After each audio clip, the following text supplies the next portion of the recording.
Welcome back to Go Random. Picture yourself at the movies. You've got your tickets, but before you make it to your seat, you face the ultimate gauntlet of impulsive decisions, the concession stand. You look up at the menu. You see a small popcorn for $3 and a massive bucket for $7. Your brain immediately weighs the food volume against the cost. If you just ate dinner and you aren't starving, the math is straightforward. The $3 small gives you what you need without emptying your wallet. That's the rational choice. But then you notice a third option wedged in the middle of the board, a medium popcorn for $6.50. Suddenly, your internal math breaks down. The large is only 50 cents more than the medium. Why on earth would anyone buy the medium when they could double the amount of food for 2 quarters? The large now looks like an absolute steal. You end up walking away with the giant bucket. You spent $4 more than planned for popcorn you didn't even want, and somehow you feel like you won. Your brain was just hacked by a decoy. What you experienced at that concession stand is a documented behavioral bias called the decoy effect. In the world of decision science, researchers call it the asymmetric dominance effect. To see how it works, we have to look at the 3 actors in this equation. First is the target. This is the high-margin item the business actually wants you to buy. In our case, the $7 bucket. Second is the competitor. This is the cheaper baseline option that satisfies your actual needs, like the $3 small popcorn. This creates a direct tension between what you want to spend and what the business wants to earn. Then the business introduces the third actor, the decoy. This option is intentionally designed to be unattractive. It exists strictly to make the target look better by comparison. For the math to work, the decoy has to be asymmetrically dominated. That means it is completely inferior to the target, costing almost as much while offering much less, but only partially inferior to the competitor. Nobody actually buys the decoy. Its sole purpose is to serve as an anchor. It stops you from asking, how much food do I need, and forces you to ask, which of these is the better deal? Once you know the structure of this illusion, you start seeing it everywhere.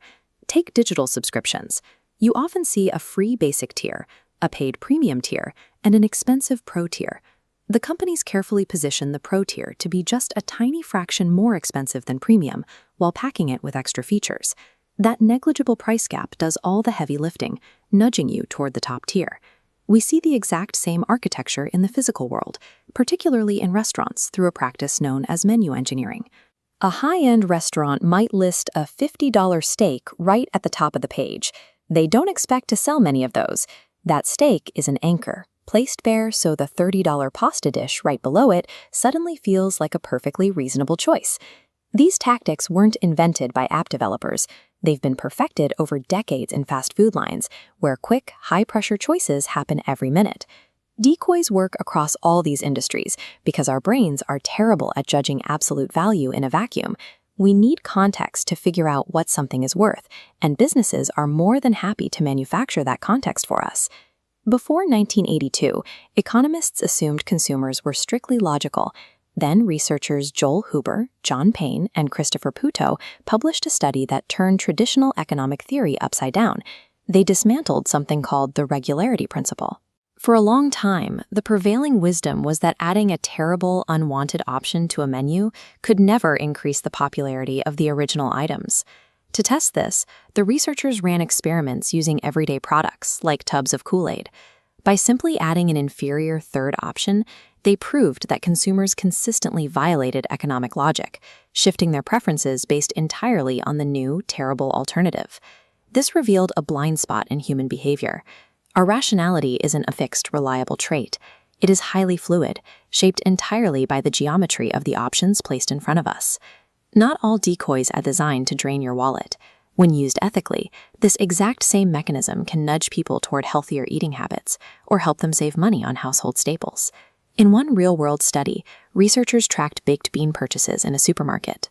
By introducing a decoy, a smaller tin priced the same as the store brand, they successfully steered a massive chunk of shoppers away from the expensive leading brand and toward the more economical generic cans. But knowing that a decoy exists doesn't make you immune to it. The trap is so effective because the comparison still feels completely rational while your brain is processing it.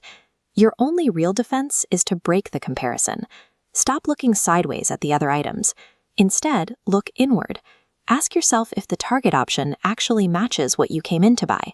By ignoring the artificial context the business built for you, you strip the decoy of its power. You reclaim your agency, you keep your money, and you get to keep going random.